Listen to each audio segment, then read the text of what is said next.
नमस्कार दोस्तों, मैं Sachin Sharma smart study point पर आपका स्वागत करता हूं।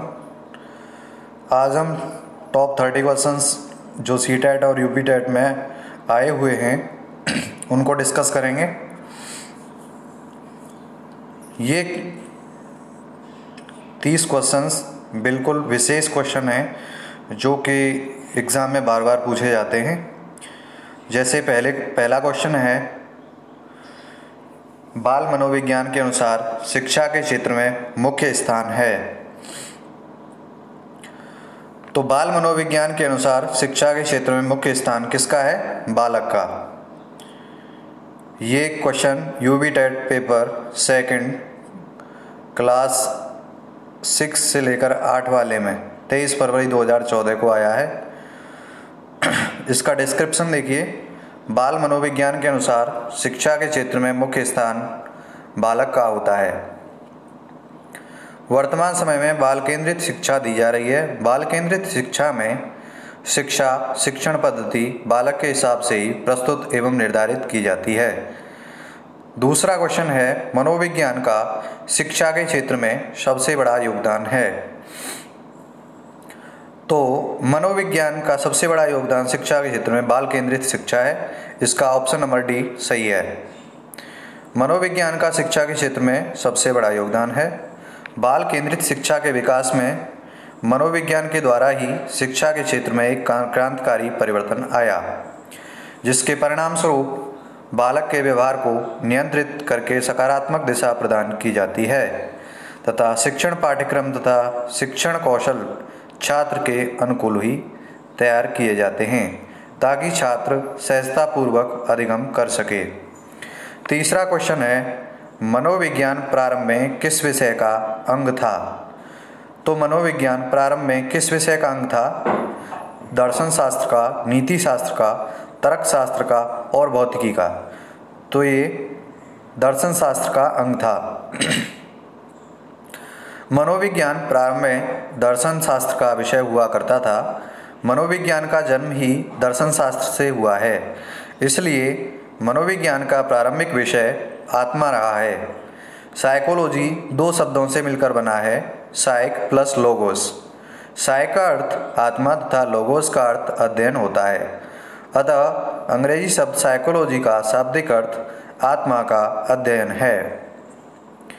मनोविज्ञान ने, नेक्स्ट क्वेश्चन है फोर्थ, मनोविज्ञान ने सर्वप्रथम अपनी आत्मा का परित्याग किया, फिर अपने मन का और फिर अपनी चेतना का। अभी वह एक प्रकार के व्यवहार को संजोए है। यह कथन किसका है? तो जल्दी से कमेंट करके बताइए, यह कथन किसका है? टिचनर का है, वुंट का है, वुडवर्थ, मैक्डूगल का है। तो ये कथन वुडवर्थ का है। साइकोलॉजी मनोविज्ञान यूनानी भाषा का शब्द है। यह दो शब्दों से मिलकर बना है, साइकी तथा लोगोस। साइकोलॉजी शब्द का अर्थ है आत्मा का अध्ययन। काल चक्र के अनुसार मनोविज्ञान का विषय बदलता रहा और अंततः मनोविज्ञान का विषय व्यवहार का अध्ययन बना। देखिए, इसमें व्यवहार, चेतना, मन, आत्मा, वुडवर्थ के शब्दों में सर्वप्रथम मनोविज्ञान ने अपनी आत्मा का त्याग किया, फिर अपने मन का त्याग किया और फिर चेतना का त्याग किया। अब व्यवहार के विधि को स्वीकार करता है। पांचवा और नेक्स्ट क्वेश्चन है, निम्न में से कौन सी शिक्षा मनोविज्ञान की सर्वाधिक व्यक्तिनिष्ठ विधि है? ऑप्शन ए अंतर्दर्शन, बाह्यदर्शन, अवलोकन, प्रायोगिकरण। इसमें से पहला ए अंतर्दर्शन सही है। शिक्षा मनोविज्ञान की सर्वाधिक व्यक्तिनिष्ठ विधि अंतर्दर्शन विधि है। इसमें विद्यार्थी या व्यक्ति के जीवन का इतिहास जानकर निष्कर्ष निकालते हैं। 6 क्वेश्चन है, निम्नलिखित में से कौन सा विकल्प शिक्षा मनोविज्ञान की एक सीमा है? मनोविज्ञान की एक सीमा है। सीमा क्या है? बाल विकास की विभिन्न अवस्थाओं का ज्ञान होना, कक्षा की समस्याओं का समाधान, बाल केंद्रित शिक्षा, व्यक्ति विभिन्नताओं की समस्या। व्यक्तिक, इसमें डी ऑप्शन सही है। व्यक्ति विभिन्नताओं की समस्या शिक्षा मनोविज्ञान की एक सीमा है। क्वेश्चन नंबर 7 है, प्रयोगात्मक विधि को सर्वप्रथम प्रस्तावित किया था। तो प्रयोगात्मक विधि को विलियम वुंट ने प्रस्तावित किया था। विलियम वुंट जर्मनी के दार्शनिक एवं मनोवैज्ञानिक थे। विलियम वुंट ने 1861 ईस्वी में मनोविज्ञान की पहली प्रयोगशाला की स्थापना की थी तथा इन्होंने मनोविज्ञान के क्षेत्र में प्रयोगात्मक विधि का प्रारंभ किया। इसीलिए इन्हें प्रयोगात्मक मनोविज्ञान का पिता भी कहा जाता है। 8वां क्वेश्चन है, नेक्स्ट क्वेश्चन, शैक्षिक मनोविज्ञान शैक्षिक विकास का एक व्यवस्थित अध्ययन है। शिक्षा मनोविज्ञान की यह परिभाषा किसके द्वारा दी गई? स्किनर के द्वारा, सीबी गुड के द्वारा, जे.एम. स्टीफन के द्वारा या C.H. जुद के द्वारा? तो ये सी ऑप्शन सही है। देखिए आंसर है सी। स्टीफन के अनुसार शिक्षा मनोविज्ञान शैक्षिक विकास का क्रमबद्ध अध्ययन है। 9वां क्वेश्चन है, शिक्षा मनोविज्ञान है। शिक्षा मनोविज्ञान व्यवहार का विज्ञान है या मानक विज्ञान है या विशुद्ध विज्ञान है? तो इस क्वेश्चन में सी ऑप्शन सही है। शिक्षा मनोविज्ञान एक मानक विज्ञान है जिसमें व्यक्ति को लक्ष्य केंद्रित शिक्षा दी जाती है। इसके द्वारा मानव व्यवहार को परिवर्तित मनचाही दिशा में मोड़ा जा सकता है। प्रारंभ में आत्मा का प्रयोग, 10वां क्वेश्चन है, प्रारंभ में आत्मा का प्रयोग किस शास्त्र में किया जाता था? आत्मा का प्रयोग सबसे पहले दर्शन शास्त्र में किया जाता था। तो इसका बी ऑप्शन सही है। दर्शन शास्त्र वह ज्ञान है जो परम सत्य और प्रकृति के सिद्धांतों और उनके कारणों की विवेचना करता है। दर्शन शास्त्र सामाजिक चेतना के रूपों में से एक है। अतः दर्शन शास्त्र का संबंध आत्मा से है जिसमें व्यक्ति के आत्मा अंतर्निहित ज्ञान का अध्ययन किया जाता था। क्वेश्चन नंबर 11 है, 1882 में किस मनोवैज्ञानिक द्वारा लंदन में मानवीय विशेषताओं का अध्ययन करने के लिए प्रयोगशाला का निर्माण किया गया?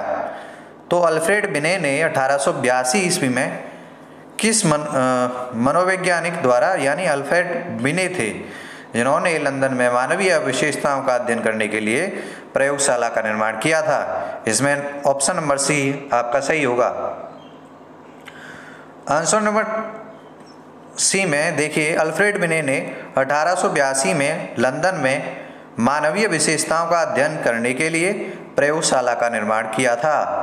क्वेश्चन नंबर 12 है, शिक्षा मनोविज्ञान का अध्ययन अध्यापक को इसलिए करना चाहिए क्योंकि इससे शिक्षा को आत्मसंतुष्टि मिल सके, इससे वह दूसरों को प्रभावित कर सके, इससे वह अपनी परीक्षाओं में प्रथम आ सके, इसकी सहायता से अपने शिक्षण को अधिक प्रभावशाली बना सके। तो इसमें ऑप्शन नंबर डी आपका सही होगा। शिक्षा मनोविज्ञान दो शब्दों से मिलकर बना है, शिक्षा एवं मनोविज्ञान। जहाँ शिक्षा का संबंध अध्ययन अध्यापन से है, वही मनोविज्ञान का संबंध व्यवहार से है। तो शिक्षा मनोविज्ञान का अध्ययन कर अपने शिक्षण कार्य को प्रभावी बनाया जा सकता है। इसलिए इसका ऑप्शन नंबर डी सही है, जिसकी सहायता से अपने शिक्षण को अधिक प्रभावशाली बना सके। क्वेश्चन नंबर 13 है, विकासात्मक मनोविज्ञान में जीवन का अध्ययन किया जाता है, जन्म से किया जाता है। विकासात्मक मनोविज्ञान एक वैज्ञानिक अध्ययन है जो मनुष्य के जीवन में हो रहे परिवर्तन के बारे में बताता है। विकासात्मक मनोविज्ञान के 3 लक्ष्य हैं: विकास का वर्णन करना, समझना और अनुकरण करना। मनुष्य जीवन चरणबद्ध तरीके से आगे की तरफ बढ़ता है। सबसे पहले इसमें शैशवावस्था, दूसरा बाल्यावस्था और तीसरी अवस्था किशोरावस्था, चौथी अवस्था में प्रौढ़ावस्था आती है। विकासात्मक मनोविज्ञान का अर्थ व्यक्ति के विकास के साथ ही उसके व्यवहार का अध्ययन है। इसमें से 14वां क्वेश्चन है, निम्नलिखित को सुमेलित कीजिए। इस तरह से क्वेश्चन बहुत ज़्यादा पूछे जा रहे हैं। जैसे रिपब्लिक जो है, रिपब्लिक किसकी ये रिपब्लिक जो है आपकी बुक का नाम है, और इधर जो जॉन डीबी है ये हमारे लेखक हैं। तो कौन सी पुस्तक किस लेखक ने लिखी है इसके बारे में आपको बताना है। तो पुस्तक है रिपब्लिक, जो कि प्लेटो ने लिखी है। एमिल एंड एजुकेशन रूसो ने लिखी है। The school and society John dB ने लिखी है। और संध्या विधि दयानंद सरस्वती की है। 15वां क्वेश्चन है, एक शिक्षक को अपने विद्यार्थियों की क्षमताओं को समझने का प्रयास करना चाहिए। निम्नलिखित में से कौन सा क्षेत्र इस उद्देश्य के साथ संबंधित है।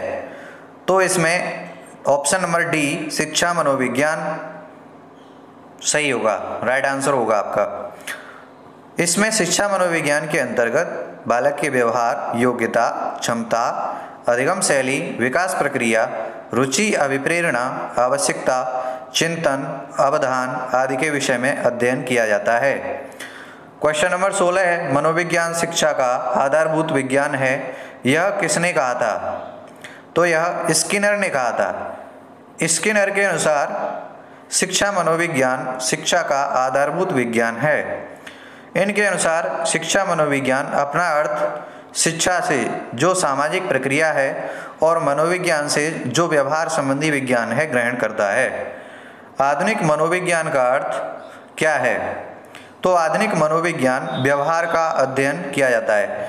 मैंने मनोविज्ञान के बारे में पहली वीडियोस में भी बताया है, जिन वीडियोस का आपको डिस्क्रिप्शन में मैं लिंक दे दूंगा।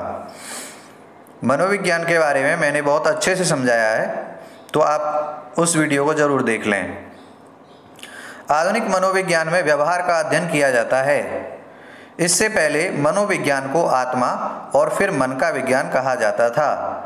आधुनिक मनोविज्ञान के जन्मदाता विलियम वुंट को माना जाता है। 18वां क्वेश्चन है, शिक्षा मनोविज्ञान की उत्पत्ति का वर्ष कौन सा माना जाता है। शिक्षा मनोविज्ञान की उत्पत्ति का वर्ष सन 1900 माना गया है। शिक्षा मनोविज्ञान का औपचारिक प्रारंभ आधुनिक काल में वर्ष 1889 में जी स्टैनले हॉल के प्रयासों से माना जाता है।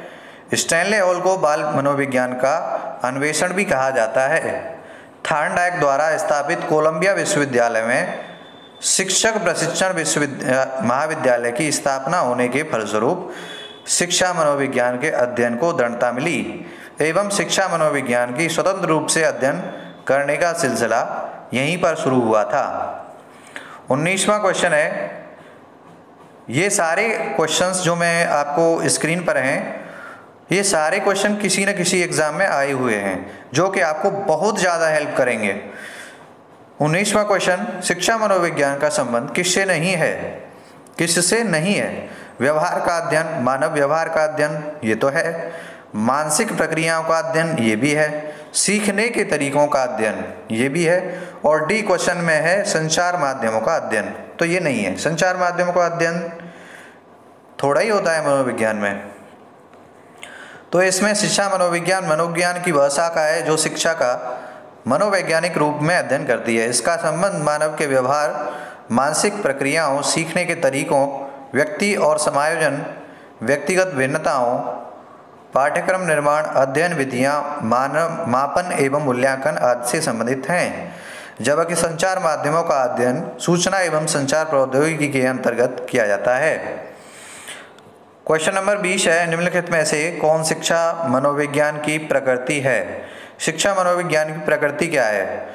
ऑप्शन नंबर सी विध्यात्मक विज्ञान। शिक्षा मनोविज्ञान न पूर्ण रूप से कला है और न ही पूर्ण रूप से विज्ञान है, बल्कि यह कला और विज्ञान दोनों है। शिक्षक अपने कला और कौशल से बालकों में अध्ययन के प्रति रुचि उत्पन्न करता है तथा बालक अपनी रुचि, अभिप्रेरणा, आवश्यकता अनुसार अधिगम प्रक्रिया में भाग लेता है। इसलिए इसे विध्यात्मक विज्ञान भी कहा जाता है। ये आपकी समझ में आ गया होगा। क्वेश्चन नंबर 21 है, शिक्षा मनोविज्ञान की दृष्टि से निम्नलिखित में से कौन सा कथन सत्य है। बच्चे अपने ज्ञान का स्वयं अर्जन करते हैं, यही सही है। विद्यालय में आने से पहले बच्चों को कोई पूर्व ज्ञान नहीं होता है, तो पूर्व ज्ञान तो होता है। ये तो ऑप्शन हमारा गलत हो गया। तो पहला ऑप्शन सही है। शिक्षा मनोविज्ञान की दृष्टि से बच्चे अपने ज्ञान का सृजन स्वयं करते हैं। शिक्षा मनोविज्ञान की दृष्टि से बच्चे अपने ज्ञान का अर्जन स्वयं करते हैं, अर्थात बच्चों को सीखने के लिए मात्र अधिगम परिस्थिति की उपस्थिति आवश्यक होती है तथा उन्हें अधिगम के लिए प्रोत्साहन करने की आवश्यकता होती है, जिसमें बच्चे स्वयं सक्रिय भागीदारी द्वारा अधिगम अनुभव प्राप्त करते हैं। एक शिक्षक को अपने विद्यार्थियों की क्षमताओं को समझने का प्रयास करना चाहिए। निम्नलिखित में से कौन सा क्षेत्र इस उद्देश्य के साथ संबंधित है? सामाजिक दर्शन, शिक्षा मनोविज्ञान, मीडिया मनोविज्ञान, शिक्षा समाजशास्त्र। तो इसमें ऑप्शन सी है। शिक्षा मनोविज्ञान शैक्षिक परिस्थितियों में बालक के व्यवहार का अध्ययन करके शिक्षण अधिगम प्रक्रिया को सरल, सुगम तथा प्रभावी बनाने का विज्ञान है। इसमें शिक्षक अपने विद्यार्थियों की क्षमताओं को समझने का प्रयास करता है तथा उसी अनुरूप उससे सुधार करने का प्रयास करता है। 23वां क्वेश्चन है, शिक्षा मनोविज्ञान की दृष्टि से निम्न में से कौन सा कथन सत्य है? बच्चे अपने ज्ञान का स्वयं सृजन करते हैं। विद्यालय में आने से पहले बच्चों को पूर्ण ज्ञान नहीं होता है। अधिगम प्रक्रिया में बच्चों को कष्ट होता है। तो इसमें ऑप्शन नंबर ए सही है। जीन पियाजे का मत है, बच्चे दुनिया के बारे में अपने ज्ञान का सृजन स्वयं करते हैं। सृजनात्मकता स्वस्फूर्ति होती है, जिसकी अभिव्यक्ति छात्र स्वयं के ज्ञान से करता है। क्वेश्चन नंबर 24 है, बाल मनोविज्ञान के आधार पर कौन सा कथन सर्वोत्तम है? तो इसमें प्रत्येक बच्चा विशिष्ट होता है। ऑप्शन नंबर बी सही है। बाल मनोविज्ञान के अनुसार प्रत्येक बच्चा विशिष्ट होता है। प्रत्येक बच्चे भिन्न भिन्न योग्यता व क्षमता प्रदर्शित करते हैं, अतः प्रत्येक बच्चे को ध्यान में रखकर शिक्षण अधिगम प्रक्रिया संचालित की जानी चाहिए। प्राथमिक शिक्षा के लिए अगला क्वेश्चन है 25। प्राथमिक शिक्षा के लिए बाल मनोविज्ञान का ज्ञान आवश्यक है क्योंकि यह बच्चों को अनुशासित करने में सहायता करता है। परीक्षा में परिणाम में उन्नति होती है। यह बच्चों को अभिवेदित करने के लिए सुविधाजनक तरीका बन जाता है। और नेक्स्ट डी है, यह बच्चों को व्यवहार को समझने में शिक्षक की सहायता करता है। तो इसमें हमारा डी ऑप्शन सही होगा। यह बच्चों के व्यवहार को समझने में शिक्षक की सहायता करता है। शिक्षक को बाल मनोविज्ञान का ज्ञान होना अति आवश्यक होता है क्योंकि इसके द्वारा शिक्षक बालक के व्यवहार को आसानी से समझ सकता है तथा अपना शिक्षण कार्य सुचारू रूप से चला सकता है।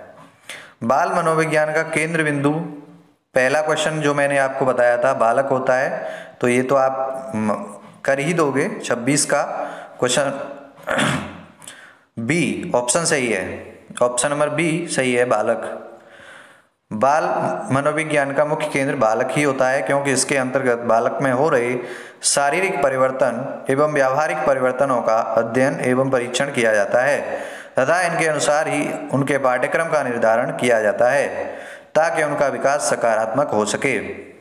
बाल मनोविज्ञान के आधार पर क्वेश्चन नंबर 27, बाल मनोविज्ञान के आधार पर कौन सा कथन सर्वोत्तम है? सबसे उत्तम कथन, प्रत्येक बच्चा विशिष्ट होता है। इस प्रकार का अगर कोई क्वेश्चन आए तो आपको यही मानना है, ऑप्शन नंबर डी, प्रत्येक बच्चा विशिष्ट होता है। बाल मनोविज्ञान के अनुसार प्रत्येक बच्चा विशिष्ट होता है। इसमें विशिष्ट योग्यता व क्षमता होती है, इसलिए शिक्षा बच्चों की विशिष्टता के अनुसार होनी चाहिए।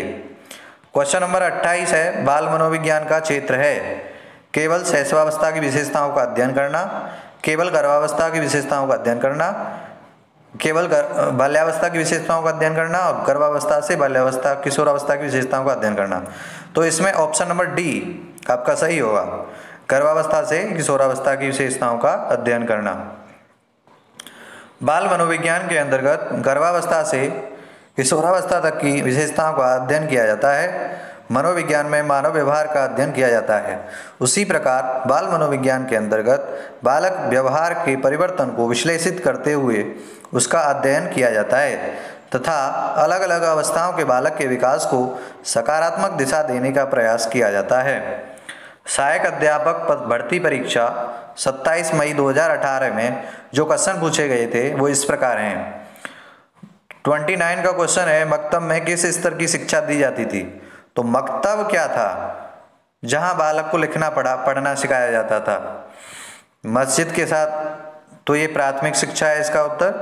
तो मकतब में प्राथमिक शिक्षा प्रदान की जाती है। मकतब का अर्थ उस स्थान से है जहां बालक को लिखना सिखाया जाता है। मकतब किसी मस्जिद के साथ जुड़े होते हैं। मकतब की शिक्षा प्रदान करके विद्यार्थी मदरसे में प्रवेश लेते हैं। इस प्रकार मदरसों में उच्च शिक्षा की व्यवस्था की जाती है। क्वेश्चन नंबर 30 है, किस घोषणा पत्र को भारतीय शिक्षा का शिलालेख कहा जाता है? ये क्वेश्चन कई बार आया है और आपके एग्जाम में भी आई होप आ सकता है, तो इसे ध्यान से देखें। वुड का घोषणा पत्र, वुड के घोषणा पत्र को भारतीय शिक्षा का शिलालेख कहा जाता है। वुड का घोषणा पत्र बोर्ड ऑफ कंट्रोल के प्रधान या अध्यक्ष चार्ल्स वुड द्वारा 19 जुलाई 1854 को जारी किया गया। इस घोषणा पत्र में भारतीय शिक्षा पर एक व्यापक योजना प्रस्तुत की गई थी जिसे वुड डिस्पैच कहा गया। 100 अनुच्छेदों वाले इस प्रस्ताव में शिक्षा के उद्देश्य, माध्यम, सुधारों आदि का विचार किया गया था। तो आपके 30 क्वेश्चन, टॉप 30 क्वेश्चन आज हमने कवर किए हैं। नेक्स्ट वीडियो आपकी जल्दी ही आएगी, तो वीडियो बंद करने से पहले आपसे अनुरोध करता हूं कि आपको अगर वीडियो अच्छी लगी हो तो लाइक, शेयर और कमेंट जरूर कर दीजिए। आपके कमेंट का मुझे बहुत ज़्यादा इंतज़ार रहेगा। जय हिंद, जय भारत।